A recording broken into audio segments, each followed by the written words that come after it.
नबी इस्लाम ने साहबा से कहा, जानते हो मुफलिस कौन है? साहबा किराम ने कहा, या रसूलल्लाह, हम तो मुफलिस उसी को समझते हैं जिसके पास दुनिया का माल ना हो। तो आपने फरमाया, मेरी उम्मत का मुफलिस तो वो होगा कि जो क़यामत के दिन ढेरों ढेर पहाड़ों के बराबर नेकियां लेकर आया।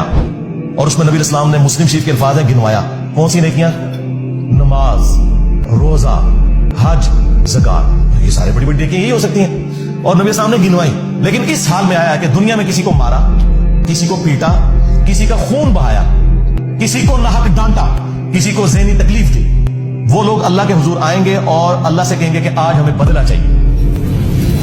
अल्लाह ताला फरमाएगा, आज तो करेंसी जो है वो नेकियां, जाओ फिर इतनी नेकियां ले लो इससे, यानी जितनी बड़ी तकलीफ उसने पहुंचाई होगी उसके इक्विवेलेंट उसके नामे माल से नेकियां निकाली जाएंगी। मुस्लिम शरीफ के अल्फाज हैं, एक एक करके जब लोग अपना दावा करेंगे, एंड रिजल्ट ये निकलेगा कि उसके नामे माल में कोई नेकी बाकी नहीं रहेगी। अभी भी कुछ लोग बाकी होंगे। अल्लाहुम्मा ला तजअलना मिनहुम। वो कहेंगे, अल्लाह नेकियां तो खत्म हो गई, अब हम क्या करें? अल्लाह ताला फरमाएगा, अब इसका इलाज ये है कि तुम्हारे गुनाह इसके नामे माल में डाले जाएंगे। तौबा तौबा। और उसे औंधा मुंह करके जहन्नम में फेंक दिया जाएगा। फिर नबी इस्लाम ने एंड पे फरमाया कि मेरी उम्मत का मुफलिस ये होगा।